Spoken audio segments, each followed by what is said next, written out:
Visit water bodies, ಜಲಮೂಲಗಳನ್ನ ಭೇಟಿ ಮಾಡುವಂತಹದ್ದು, ಆಗಾಗ ನದಿಗೆ ಹೋಗುವಂತಹದ್ದು, ಸ್ವಿಮ್ಮಿಂಗ್ ಮಾಡೋದು, ಸ್ವಿಮ್ಮಿಂಗ್ ಪೂಲ್ಗಳಿಗೆ ಹೋಗುವಂತಹದ್ದು.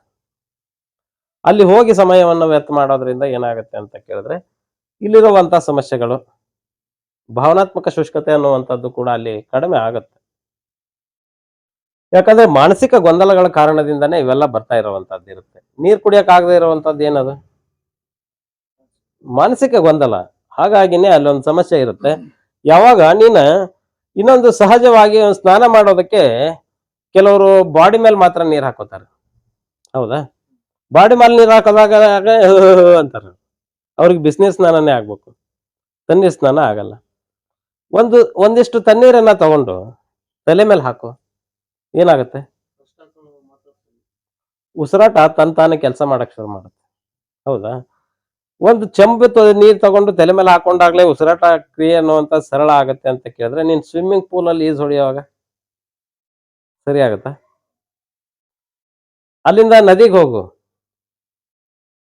ಎಗರ ಅಲ್ಲಿ. ಯಾಕೆ? ಸೆಳೆತ ಇದೆ ಅಲ್ಲಿ, ಅದರ ವಿರುದ್ಧವಾಗಿ ನೀನ್ ನಿಲ್ಲಬೇಕಲ್ಲಿ, ಇನ್ನು ಸ್ವಲ್ಪ ಜಾಸ್ತಿ ಆಗತ್ತೆ. ಅದಕ್ಕೆ ಹೇಳೋದು ಅವಾಗ ಹೋಗ್ಬೇಕು ಅಂತ. ಶ್ವಾಸಕ್ರಿಯೆ ತಾನೇ ಕೆಲಸ ಮಾಡ್ಬೇಕು. ಯಾವಾಗ ವಾಯು ತತ್ವ ಚೆನ್ನಾಗಿ ಕೆಲಸ ಮಾಡುತ್ತೋ ಅವಾಗ ಬಾಡಿ ತುಂಬಾ ಚೆನ್ನಾಗಿ ಕೆಲಸ ಮಾಡುತ್ತೆ. ಆ ಬಾಡಿನಲ್ಲಿ ವಾಯು ತತ್ವ ಸರಿ ಇತ್ತು ಅಂತ ಕೇಳಿದ್ರೆ ಮನಸ್ಸು ಸರಿಯಾಗಿ ಕೆಲಸ ಮಾಡುತ್ತೆ. ನೆಕ್ಸ್ಟ್, ಚಾಂಟ್ ಓಂ ಚಂದ್ರಾಯ ನಮಃ. ಇದು ಚಂದ್ರನಿಗೆ ಸಂಬಂಧಪಟ್ಟಂತದ್ದು.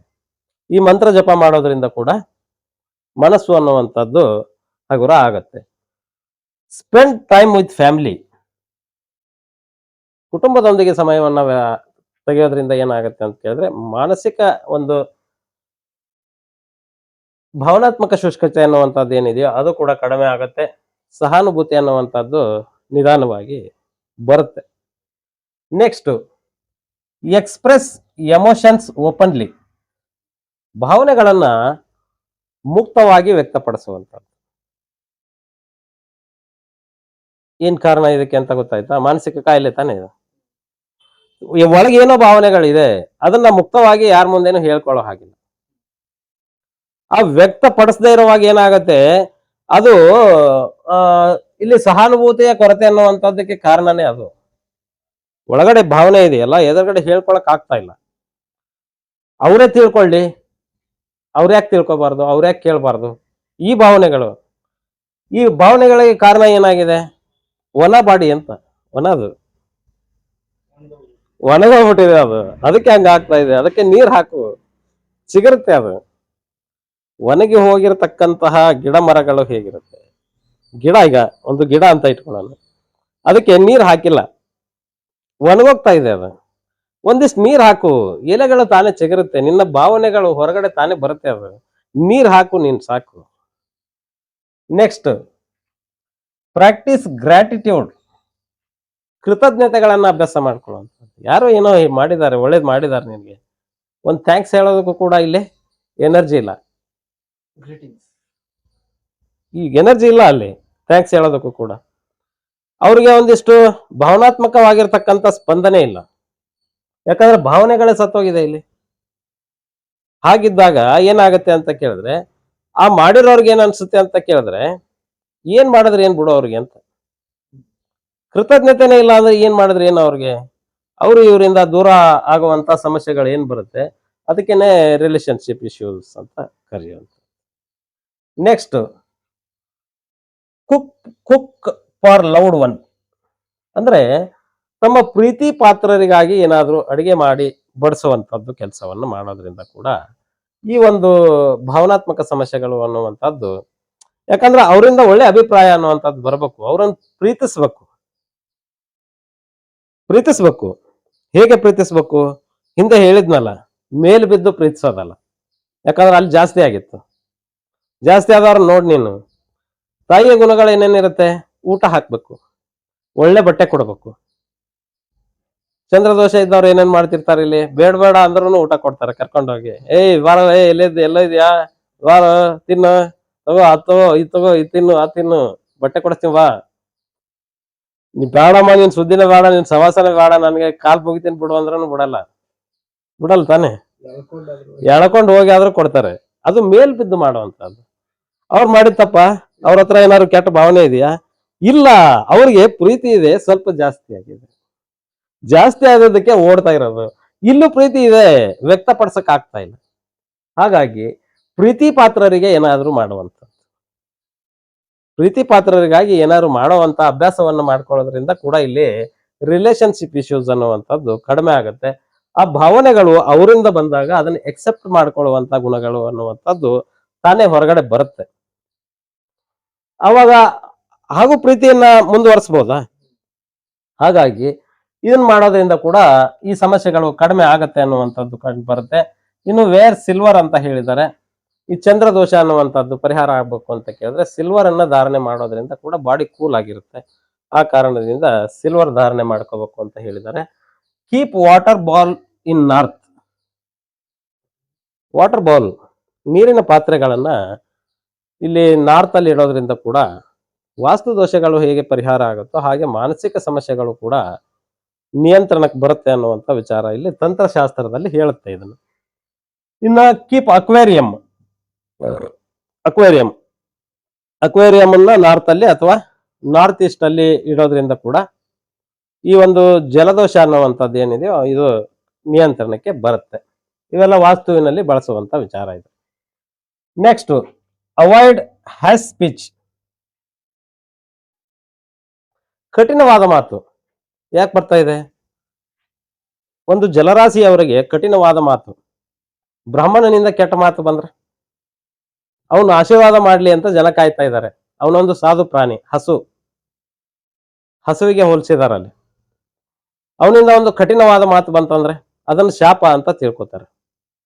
ಹಾಗಾಗಿ ಈ ಜಲರಾಶಿ ಅವರು ಯಾವತ್ತೂ ಕೂಡ ಹ್ಯಾಸ್ ಸ್ಪೀಚ್ ಅನ್ನುವಂಥದ್ದನ್ನು ಮಾಡಬಾರ್ದು. ಯಾರು ಗುರುವಾಗಿರ್ತಾನೋ ಅವನಿಂದ ಕಠಿಣವಾದ ಪದಗಳು ಬಂದಾಗ ಆಟೋಮೆಟಿಕ್ಲಿ ವಿರೋಧ ಅನ್ನುವಂಥದ್ದು ಬರುತ್ತೆ. ಹಿಂದೆ ನಮಗೂ ಬಂದಿತ್ತಲ್ಲ, ಬರ್ಲಿ. ಯಾಕಂತ ಕೇಳಿದ್ರೆ ಒಂದು ಅಲ್ಲಿ ಯಾವಾಗ ಅಗ್ನಿ ಜಾಸ್ತಿ ಆಗತ್ತೆ ಅವಾಗ ಅದೇ ರೀತಿಯಾಗಿ ಬರೋದು. ಅದಕ್ಕೇನ್ ಹಾಕ್ಬೇಕು? ನೀರ್ ಹಾಕ್ಬೇಕು. ಇವಾಗ ಹಾಕಿದೀವಿ, ಇವಾಗ ಹೀಗೆ ಬರ್ತಾ ಇದೆ. ಮತ್ತೆ ನೀರಿನ ಕೊರತೆ ಯಾವಾಗಾದ್ರೂ ಆದ್ರೆ ಹಾಗೆ ಬಂದ್ರು ಬರ್ಬೋದು. ಅದನ್ನ ತೀರ್ಮಾನ ಮಾಡೋರು ಯಾರು? ಜನ ತೀರ್ಮಾನ ಮಾಡ್ತಾರೆ. ಬರೋದಷ್ಟೇ ನಂಬುದು, ಬರೋದಿದೆಯಲ್ಲ ಅದು ನಂಬುದು, ನಮ್ ಭಾವನೆ, ಅದು ಹೊರಗಡೆ ಬಂದಿದೆ. ಅದು ಎಕ್ಸೆಪ್ಟ್ ಮಾಡ್ಕೊಳ್ಳೋರು ಇದಾರಲ್ಲ, ಅವ್ರಿಗೆ ಹೇಗ್ ಬೇಕು ಅವರ ಮಾನಸಿಕ ತರಂಗಾಂತರಗಳು ಅದನ್ನ ಹೇಗೆ ರಿಸೀವ್ ಮಾಡುತ್ತೋ ಅದ್ರ ಮೇಲೆ ಅವ್ರು ಎಕ್ಸೆಪ್ಟ್ ಮಾಡೋದು ರಿಜೆಕ್ಟ್ ಮಾಡೋದು ಅವ್ರಿಗೆ ಬಿಟ್ಟಂತ ವಿಚಾರ ಅದು. ನೆಕ್ಸ್ಟ್, ಪ್ರಾಕ್ಟೀಸ್ ಕಾಂಪೇಷನೇಟ್ ಅಂದ್ರೆ ಕರುಣೆಯ ಕೃತ್ಯಗಳನ್ನ ಅಭ್ಯಾಸ ಮಾಡುವಂತ. ಕರುಣೆ ಇರಬೇಕು. ಕರುಣಾಮಯಿ ತಾಯಿಯ ಸ್ವಭಾವ ಅಂತಂದ್ರೆ ಹೇಗಿರುತ್ತೆ ಅಂತ ಕೇಳಿದ್ರೆ ಕರುಣಾಮಯಿ. ಜಲತತ್ವ ಅಂತ ಕೇಳಿದ್ರೆ ಇಲ್ಲಿ ತಾಯಿಯ ಸ್ವಭಾವ ಅನ್ನುವಂಥದ್ದು. ಗುರುವಿನಲ್ಲಿನೂ ಕೂಡ ಕರುಣಾಶಕ್ತಿ ಇದೆ, ತಾಯಿಯ ಸ್ವಭಾವನೇ ಇರೋದು. ಗುರುವಿನಲ್ಲಿ ತಾಯಿಯ ಸ್ವಭಾವ ಅನ್ನುವಂಥದ್ದೇ ಇರೋದಿಲ್ಲ. ಚಂದ್ರನಲ್ಲೂ ಕೂಡ ತಾಯಿಯ ಸ್ವಭಾವ ಅನ್ನುವಂಥದ್ದು. ಇಲ್ಲಿ ಕುಜನನ್ನು ಕೂಡ ಇಲ್ಲಿ ಅದರಲ್ಲಿ ಸೇರಿಸಿದ್ದಾರೆ. ಜಲದಲ್ಲಿ ಕುಜನನ್ನ ಅಲ್ಲಿ ಸೇರಿಸ್ತಾರೆ, ಆದ್ರೆ ಅದು ಮಧ್ಯಂತರದಲ್ಲಿ ಬರುತ್ತೆ. ಅದಕ್ಕೆ ಚಂದ್ರ ಅಲ್ಲಿ ಬಂದಾಗ ನೀಚನಾಗ್ತಾನೆ. ಚಂದ್ರನ ಮನೆಯಲ್ಲಿ ಕುಜನ ಮನೆಯಲ್ಲಿ ಚಂದ್ರ ನೀಚ ಆಗೋದಕ್ಕೆ ಕಾರಣ ಏನು? ಕುಜ ಅಗ್ನಿ ತತ್ವ, ಚಂದ್ರ ಜಲತತ್ವ, ಆದ್ರೆ ಅಧಿಪತ್ಯ ಇದೆ ಅಲ್ಲಿ. ಹಾಗಾಗಿ ಅವ್ರ ಮನೇಲಿ ಇವ್ರ ಮನೇಲಿ ಅವರು ನೀಚರಾಗ್ತಾರೆ. ಈ ಅಪೋಸಿಟ್ ನೀಚತ್ವ ಅನ್ನುವಂಥದ್ದು ಎಲ್ಲಿ ಬರುತ್ತೆ? ಉಚ್ಚತ್ವ ಮತ್ತು ನೀಚತ್ವ ಅಂತ ಅನ್ನುವಂಥದ್ದು ಬಂದಾಗ ಅಲ್ಲಿರೋ ಸಮಸ್ಯೆಗಳನ್ನ ಹೇಗೆ ಬ್ಯಾಲೆನ್ಸ್ ಮಾಡ್ಕೊಳ್ಳೋದು ಅನ್ನುವಂಥದ್ದನ್ನ ಅದು ಮುಂದೆ ಪಾಠದಲ್ಲಿ ಬರುತ್ತೆ, ತಿಳಿಸ್ತೀನಿ ನಾನು ಅದನ್ನ. Next, listen to smoothing music. ಹಿತವಾದ ಸಂಗೀತವನ್ನ ಆಲಿಸುವಂಥದ್ದು. ಏನಾಗುತ್ತೆ ಅದರಿಂದ? ಮನಸ್ಸು ಶಾಂತವಾಗಿರುತ್ತೆ. ಯಾವಾಗ ಮನಸ್ಸಿನ ತರಂಗಾಂತರಗಳು ಸಿಕ್ಕಾಪಟ್ಟೆ ಅಡ್ಡಡ್ಡ ಹೋಗುತ್ತೆ ಅವಾಗ ಏನಾಗುತ್ತೆ ಅಂತ ಕೇಳಿದ್ರೆ ಅನೇಕ ಸಮಸ್ಯೆಗಳನ್ನ ಎದುರಿಸ್ಬೇಕಾಗುತ್ತೆ. ಮಾನಸಿಕ ತರಂಗಾಂತರಗಳನ್ನ ಕಡಿಮೆ ಮಾಡಬೇಕು ಅಂತ ಕೇಳಿದ್ರೆ ಒಳ್ಳೆ ಮ್ಯೂಸಿಕ್, ಸುಮ್ಮನೆ ಕೂತ್ಕೊಂಡ್ಬಿಡು, ಆರಾಮಾಗಿ ಮಲ್ಕೋ, ಕೇಳಿಸ್ಕೊ, ಆರಾಮಾಗಿ ರಿಲ್ಯಾಕ್ಸ್ ಮಾಡು, ಮತ್ತೆ ಎಚ್ಚರ ಆಗುತ್ತೆ. ನೀನ್ ಜಾಸ್ತಿ ಹೊತ್ತು ಮಲ್ಗಕ್ಕೂ ಆಗಲ್ಲ, ಆಗತ್ತಾ? ಜಾಸ್ತಿ ಹೊತ್ತು ಕೂತ್ಕೊಳಕ್ ಆಗಲ್ಲ, ಆಗತ್ತಾ? ಜಾಸ್ತಿ ಹೊತ್ತು ತಿರ್ಗಕ್ ಆಗಲ್ಲ.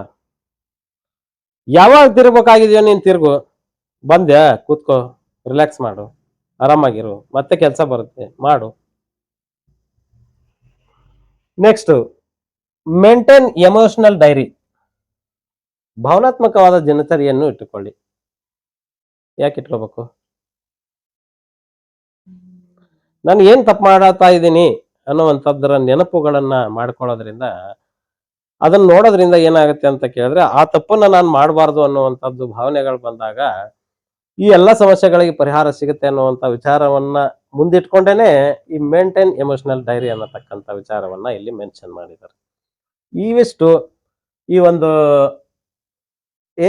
ವಾಟರ್ ಡಿಫಿಷಿಯಂಟ್ ಆದ್ರೆ ಏನೆಲ್ಲ ಮಾಡ್ಕೋಬಹುದು ಅನ್ನುವಂಥ ಪರಿಹಾರಗಳನ್ನ ಇವೆಷ್ಟು ಮಾಡ್ಕೊಳ್ಳೋದ್ರಿಂದ ಈ ಎಲ್ಲ ದೋಷಗಳಿಗೆ ಪರಿಹಾರವನ್ನ ಕಾಣಬಹುದು ಅನ್ನುವಂಥ ವಿಚಾರವನ್ನ ಹೇಳ್ತಾ, ಈಗ ಅಗ್ನಿ ಆಯ್ತು, ಪೃಥ್ವಿ ಆಯ್ತು, ವಾಯು ಆಯ್ತು, ಜಲ ಆಯ್ತು.